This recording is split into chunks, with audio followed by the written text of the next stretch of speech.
안녕하세요. 오늘이 아니구나. 2주 동안 안랩이랑 써니전자가 한 80% 넘게 올라서 간단히 얘기 좀 하려고 합니다.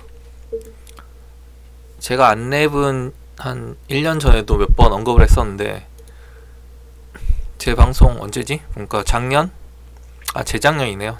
재작년 8월 보면 이제 안랩에 대해서 얘기한 게 있거든요. 그때 얘기했던 걸 오늘 또 비슷하게 얘기할 건데, 이때도 뭐 한 6만원에 사서, 이때 왜 했냐면 이때도 이재명 관련주가 오르고 있어서 이때 차라리 안랩을 사서 조금 먹어라 했었는데, 그때가 한 뭐 이쯤이었었고 요 정도 먹는 거였죠. 여기까지는 무리였고 그냥 안정적으로 먹는 거였으니까 얘기했던 거고, 일단 안랩이 오늘 12만원 가는데 그 이유가 오늘 아침에 뉴스가 좀 나왔어요. 근데 뉴스가 제가 딱 보는 순간 약간 조금 악성이더라고요. 여기 있다. 이게 오늘 아침에 나온 뉴스인데, 그 안철수가 19.1% 나왔다고 이렇게 헤드라인을 자극적으로 뽑았죠. 윤석열을 이긴 것처럼 나와 있잖아요. 근데 실제로는 그 기사를 보면 20대에서 40대예요. 20대 그러니까 20살에서 40살까지 그 사이에서는 실제로 19%가 나왔는데, 원래도 그러니까 작년 말에도 그 이 나이대에서는 그 안철수 지지율이 한 8, 9% 됐었고, 다른 나이대에서는 4, 5%였어요. 그러니까 원래도 한 7, 80% 정도 더 높게 나왔단 말이죠. 자기 지지율보다. 그러니까 그걸 감안하면 한 12, 13% 정도로 실제 지지율이 예상되는데, 일단 헤드라인이 이렇게 뽑히니까 진짜 지지율이 20% 정도 나온 것 같아서 주가가 이렇게 올랐죠. 그리고 아까 KBS 갤럽인가? 한국 갤럽인가? 거기 지지율 조사 보니까 실제로 전체 지지율은 12.5%인가? 그 정도 나왔더라고요. 이 지지율에 따라 어떻게 변하는지 보려면 옛날 걸 보면 되는데, 이게 처음 이게 나왔을 때가 2011년 말이죠. 여기서 2011년 총과 이때 무릎팍도사 그거 한번 출연하고 지지율을 갑자기 그때 폭등해갖고 별 생각 그 서울시장 그 나오려는 걸 포기하고 여기에요. 서울시장을 나오려고 했다가 그냥 박근혜랑 양자 대결에서 이기니까 그때 1위였어요 지지율이. 그러니까 서울시장 박원순한테 넘기고 나왔죠, 대통령 선거. 그래서 단일화 하기 전까지 최고 16만 5천원인가? 16만 7천원 찍었네요. 이때 16만 7천원 찍고 제가 16만원대에서 한번 들어갔다 나왔기 때문에 너무 잘 기억하고 있어요. 10년 전에. 그리고 그대로 떨어졌고요. 그리고 그 다음에 서울시장 선거 한번 잠깐 올랐고, 그 다음에 여기 엄청 많이 올랐죠. 2017년 3월 이때가 탄핵되고 나서, 요때 제가 기사를 가지고 올게요. 왜 15만원까지 올랐는지. 그때 당시에 2017년 제가 4월 초로 검색했거든요. 그때 실제로 안철수 지지율이 10% 미만이었는데, 왜냐면 거기다가 안 넣었으니까, 그 조사에도 안 넣었으니까. 근데 이때 갑자기 한번 오차 범위 내로 따라왔어요. 한 일주일 잠깐. 왜냐면 제가 그때도 사고 팔았기 때문에 기억을 하거든요. 그때 그래서 주봉으로 볼까?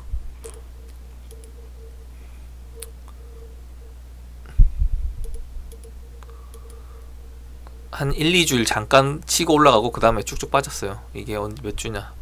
3월 마지막 주에 그 문재인이랑 거의 동률을 찍고, 그러니까 이때랑 사실 똑같은 거죠. 당선 가능성이 대통령 선거 1등이랑 마찬가지, 그 지지율 거의 1등이니까 15만원 찍은 거예요. 그런데 어떻게 됐냐면 4월 14일이죠. 그 2주 뒤에 금방 다시 한 10% 사그라든 거예요. 그래서 이렇게 쭉쭉 빠졌고요. 당선 가능성이 이때가 당선 실패했죠. 당선 못했고, 그래서 다시 원래 가격으로 돌아왔고요. 그 다음에 여기가 또 서울시장인가? 여기가 서울시장인데 또 반짝하다가 안 나왔고, 가장 최근에 나왔던 게 여기도 또 서울시장이에요. 올해 초, 올해 초가 아니구나. 요쯤이구나. 여기 서울시장 나왔었다가 이제 그 오세훈한테 지면서 다시 원래 가격으로 내려왔고요. 지금 이제 다시 옛날 가격까지 올라왔는데 지금 지지율 20%로 여기까지 올라왔잖아요. 근데 간단하게 얘기해서 14만원, 15만원 갔을 때는 지지율이 30%, 35% 이쯤 됐을 때예요. 그럼 12%면 지지율이, 그러니까 12% 지지율이면 12만원이 충분한데, 사실 이게 지금 거품인 게 오늘 12%가 그 지지율이 20%가 아니에요. 실제로는 12%예요. 근데 12%, 지금 말 너무 많이 해서 헷갈리는데 12% 지지율로 12만원까지 올라왔다. 그 약간 지금 오바죠. 그래서 실제로 지금 시간외에서 빠지고 있고 선물 가격도 한 만원 이상 낮고, 그런데 이거 내일 위험하죠. 보면 써니전자를 보면 써니전자가 오늘 상한가 쳤는데 여기 분봉 보면 한 번에 빡 간 게 아니고 여기서 사고 팔고 이거 억지로 마지막에 약간 밀어붙인 느낌이에요. 왜냐면 일단 상한가를 가야지 내일 아침에 좀 더 갭이 높게 뜰 수 있거나 좀 시세가 몰리니까 사람들이 그 관심이 더 집중되니까 내일 좀 팔기 좋거든요. 이게 뭐 하나의 세력이 있다기보다는 여러 개의 이제 조막손들 혹은 그 다음에 개인들이 엄청 많이 뭉쳐서 각자의 세력을 형성한 거라서 이게 시총이 지금 오늘 2천억대요. 전날 1,700억이니까 2천억대라서 한 몇십억짜리가 몇 명 던지면 후두둑 떨어질 수밖에 없어요. 근데 이제 그 이유가 아까 말했듯이 지지율에 비해서 주가가 오늘 약간 오버슈팅 났다. 그러니까 12%면 한 10만원대 요쯤해야 돼요. 지금 지지율로는. 근데 여기까지 올라와 버려서 뭐 그런 거고, 지지율이 계속 약간 오를 수 있는 이유는 그거죠. 지금 아까도 웃긴 뉴스가 하나 나왔던데 윤석열이 지금 맨날 계속 삽질을 하고 있어서 그쪽 국민의힘 쪽이 지금 안 좋죠. 오늘 또 아까 뉴스 보니까 전국 청년 간담회에서 이거를 하는데 참석한다고 했다가 스피커폰으로 지금 그냥 인사했다가 욕을 엄청 얻어먹었어요. 근데 이것만 딱 보면 이거 또 이런 삽질을 하나 하겠지만, 다시 생각해 보면 오늘 아침에 이제 선대위 다 해체한다 그랬으니까 모든 일정 취소했잖아요. 근데 모든 일정 취소했으니까 당연히 참석을 안 하는 거예요. 근데 참석을 안 하는데 그냥 참석을 안 하는 건 좀 너무, 그러니까 그 주변에서 그러면 간단하게 인사라도 하시죠 뭐 이랬겠죠. 그러니까 그 스피커폰으로 인사를 했는데 저처럼 이렇게 받아들인 사람은 사실 없죠. 저는 여기 국민의힘 지지자도 아니지만 그냥 왜 이렇게 어처구니 없는 일을 했을까 싶어서 생각을 해보니까 뭐 그런 인사만 한 거더라고요. 근데 일반인들이 이런 기사를 딱 봤을 때는 이거는 뭐 청년을 한다고 하면서 이거 스피커폰으로 대충 때우네? 이렇게 생각하기 쉽겠죠. 오늘 아침에 아까 뉴스 19% 보고 와 안철수 지지율 20%다 이러면서 사는 것처럼 실제로는 아닌데, 뭐 그런 걸 잘 봐야 되고, 이 회사 자체가 그럼 올라갔다가 안 내려올 가능성이 있지 않느냐, 그런 건 사실 없죠. 왜냐하면 종목을 보면, 기업 분석을 보면 안랩은 보면 이게 그러니까 기본 베이스 주가를 얘기하는 거예요. 이렇게 보면 영업이익이 1년에 한 5%씩 계속 늘고 있어요. 5%. 그래서 실제로 주가도 이렇게 완만한 우상향이죠. 지금 이렇게 완만한 우상향인데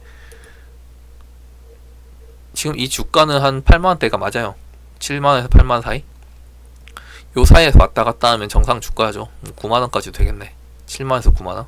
근데 지금은 그 정치 이슈 때문에 오버슈팅이 났다. 근데 오버슈팅이 날 수밖에 없는 이유가 안랩만큼 정치인의 그 밀접하게 관련된 주식이 역대로 한 번도 없었죠. 앞으로도 있기 힘들고, 다음 무슨 지인, 정책주 이건데, 안랩은 실제로 안철수가 직접 만든 회사고, 운영도 오랫동안 했었고 지금도 최대 주주고, 그러니까 당연히 관련주일 수밖에 없고, 반대로 써니전자는 이제는 별로 상관도 없고, 써니전자 공시가 여기서 수십 번 나왔어요. 우리는 안철수랑 관계없습니다. 상관없이 올라. 우리랑 안철수 관계없습니다. 상관없이 올라. 우리랑 안철수 관계없습니다. 상한가. 뭐 사는 사람들이 다 알고 사는 거죠. 그거 사면서 그 상관없는 거 알아 이러면서 사는 거죠. 뭐 지금 안 그래도 코인도 많이 하고 이래서 사람들이 덤벼드는데 더 익숙해졌는지 겁도 없이 덜려드는데, 일단 제가 말하고 싶은 거는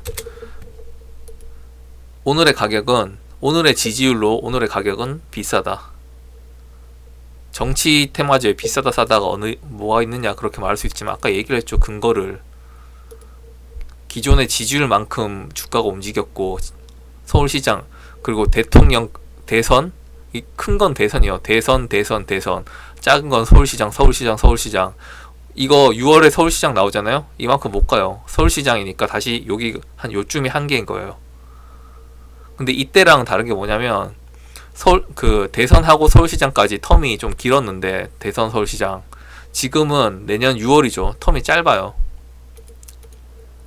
텀이 짧기 때문에 지금 1월이니까, 이게 만약에 뭐 대선이 3월이죠. 3월까지 갔다가 주가가 빠진다 쳐도 여기 7만원까지 바닥까지는 안 빠질 가능성이 커요. 왜냐하면 3개월 뒤에 또 안철수가 만약에 안 돼도 서울시장의 유력한 후보가 될 수 있으니까, 만약에 지금 지지율 10% 이상으로 완주를 했으면 그런 거죠. 그 대선 후보들이 보통 예전에 이회창도 그랬고, 뭐 문국현이나 뭐 그런 사람들, 대선 지지율이 10% 이상 나오면 정당을 뭐 만들거나 그 다음에 운영할 정도의 동력이 생기거든요. 근데 요번에 안철수는 약간 고무적인 게 뭐냐면, 여기서 가장 좋았던 데는 처음 대선 나왔을 때고, 그 다음 좋았을 때는 그 다음 대선. 그리고 항상 이렇게 기세가 줄어들고 있었는데, 이번에는 안철수 지지율이 이제 역배열을 벗겼다? 주식도 역배열을 벗긴 게 있는 것처럼, 안철수에 대한 지지율도 반사 효과긴 하지만 역배열을 벗겨서 약간 이제 우상향 느낌으로 바뀌었어요.